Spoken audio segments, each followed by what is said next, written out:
자, 황교익 씨를 경기관광공사 사장으로 지명한 이재명 캠프 내에서도 철회 주장이 나오고 있는 이 상황과 논란을 야당은 어떤 마음으로 지금 지켜보고 있을까요?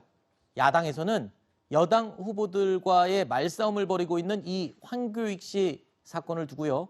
고마운 상황이다라고 말하고 있습니다.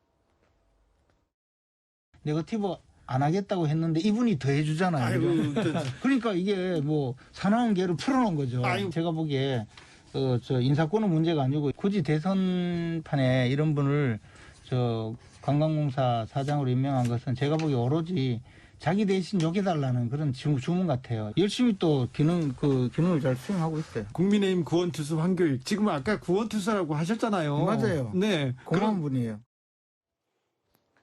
자, 사나운 개를 풀어놓은 셈이다라고 김재현 최고가 비유를 했고요.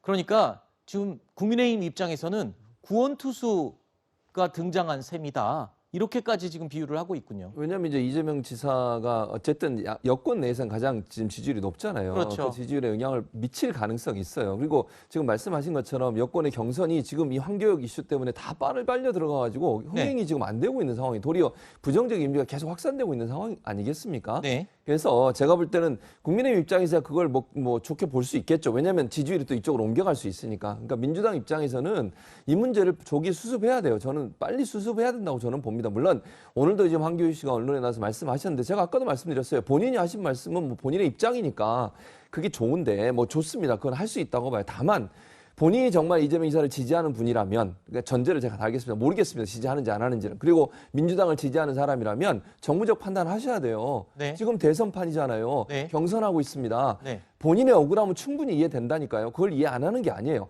지금 상황에서 본인이 저렇게 하시는 것이 민주당 경선에서 그다음에 대선에서 도움이 되느냐, 또 본인이 지지하시는지 모르겠습니다. 이재명 지사를 지지한다면 이재명 지사에게 도움이 되는지를 판단하셔야지. 네. 단지 그 공사의 사장 그 문제가 본인이 억울하다 해서 이렇게 계속 문제를 확산시키는 것은요. 네. 본인은 그걸 뭐 얻을 수 있을지 모르겠습니다만 전체 판이나 이재명 지사의 지지율은 상당히 악재로 작용할 가능성이 있다는 거 꼭 기억하셨으면 좋겠습니다. 네. 지금 민주당에서 뭐 결정을 한다고 이 상황이 종료가 되는 게 아니잖아요. 지금 황교익 씨 본인이 뭔가를 멈춰야 이 상황이 좀 이 마무리가 될 것 같은데 이낙연 전 대표의 정치 생명을 끊어놓겠다라고 선포를 한 황교익 씨가요.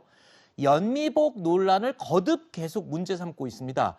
이낙연 전 대표 측에서는요. 연미복은 노무현 전 대통령과 문재인 대통령도 이미 외교 행사에서 입었었던 옷이다라고 반박을 했는데 그러자 이 전 대표의 연미복은 두 대통령이 입었던 것과는 또 다른 것이다라면서 재반박을 했는데 이건 또 무슨 말인가요? 같은 연미복인데 대통령이 입었던 연미복은 이낙연 전 대표가 입었던 것과 뭐가 다르다는 건가요? 황교익 씨 얘기는 옷도 어느 장소에 어떻게 있느냐에 따라서 달라진다라는 것이고 노무현 전 대통령이 2004년 영국 방문할 때 입었을 때나 2019년에 문재인 대통령이 노르웨이 방문할 때 입었던 연미복은 어쨌든 유럽 왕실을 방문할 때 입었던 연미복이다. 아하. 그런데 일본에서는 이제 연미복이라는 게 왕족이나 정치인의 옷으로 받아들이는 거고 그렇기 때문에 이낙연 전 대표가 일왕 즉위식에서 연미복을 입은 이 부분은 부적절했다라고 이제 비판을 하는 건데 뭐 전체적으로 이런 논란 자체가 이렇게 별 의미 없는 논란이고요. 결국 뭐 그것이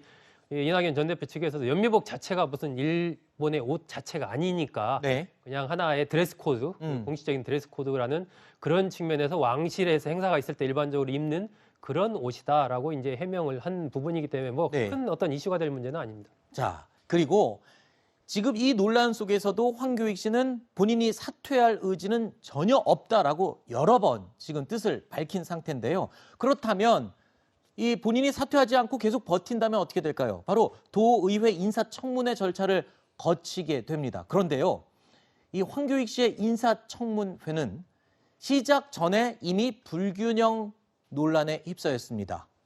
그러니까 이미 시의회에 야당 의원이 한 명도 없다면서요. 그렇다면 이거는 청문회를 하나마나 무조건 통과가 될 수 있다. 이 말인 거 지금 아닙니까? 그 주장인데요. 일단은 경기도 의회 의원 15명으로 이제 청문회를 구성되는데 문체위 추천 7명, 의장 추천 3명, 교섭단체 대표원 추천 3명, 운영위원장 추천 2명에서 총 15명인데 문제는 이제 교섭단체가 경기도 의회에서는 더불어민주당밖에 없습니다. 아하. 이게 우석 분포가 민주당이 132명, 국민의힘 6명, 뭐 정의당 2명, 민생당 1명 이렇게 돼 있는데 일단 교섭단체가 되려면 12석 이상이어야 돼요. 네. 그럼 이제 국민의힘은 교섭단체가 아닌 거죠. 경기도 의회 그럼 내에서는. 청문회는 그냥 무조건 통과된다고 볼 수 근데 있는 이제 건가요? 지금 그래서 국민의힘 쪽에서는 이거 그럼 야당 패싱 아니냐, 이 네. 청문회 자체가. 그럼 어차피 통과시킬 것 아니냐라고 하는데 지금 이렇게 논란이 되는데 민주당 경기도의회 의원들이 또 이걸 다 통과시키는 데 찬성할지 네. 사실 그것도 지금 현재 상황에서는 좀 지켜봐야 될 것 같네요. 네. 자, 이런 가운데요. 황교익 씨는요. 과거에 떡볶이를 학교 주변에서 퇴출해야 한다고 재차 주장해 왔었는데 최근에는요. 이 떡볶이를 불량식품이라고 했었던 과거의 말이 다시 또 회자가 되고 있습니다. 안녕하세요.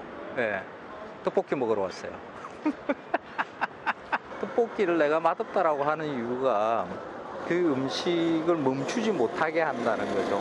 왜 멈추지를 못하느냐? 이런 음식은 영양 균형이 좀 깨져 있고 자극적이고 설탕이 많기 때문에 늘 염려를 해야 돼요. 마칼럼니스트인 제 입장에서는 그런 음식은 그냥 불량식품이고 정크푸드이지.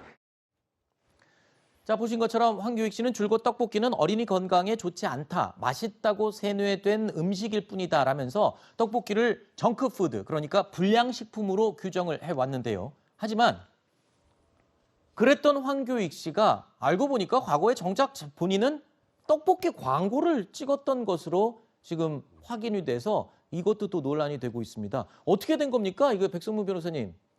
그러니까 지금 황교익 씨가 이 떡볶이와 관련해서는 그냥 정크푸드다, 네. 불량식품이다, 영양 균형이 없다 이렇게 떡볶이에 대해서 굉장히 안 좋게 얘기를 했었습니다만 지금 화면에 보시는 것처럼 떡볶이는 맛없고 먹으면 안 되는 음식이라고 했었음에도 불구하고 지금 떡볶이를 리셋하다라고 하는 지금 떡볶이 광고에 출연을 하다 보니까 이게 지금 본인이 한 말과 네. 본인이 떡볶이는 아이들도 먹으면 안 되는 음식이라고 해놓고 이걸 광고를 한다는 게 과연 앞뒤가 맞는 얘기냐, 이에 대한 비판이 좀 있는 겁니다. 네. 지금 이 황교익 씨 측에서는요, 이 논란에 대해서 이 광고는 엄연히 말하면 떡볶이가 함께 들어가 있지만 떡볶이 광고가 아니라 술집 광고였다라고 해명을 하고 있고요. 또한 이 술집 이 광고주가 이 좋은 곳에 이 기부를 하는데 이 돈을 쓰는 것을 알고 고마운 마음에 이 광고에 출연을 했던 것이다. 좋은 곳에 돈이 쓰이기 때문에 출연을 했던 것일 뿐이다라고 황교익 씨 측에서는 또 해명을 명확히 했다는 부분을 저희가 밝혀드리겠습니다.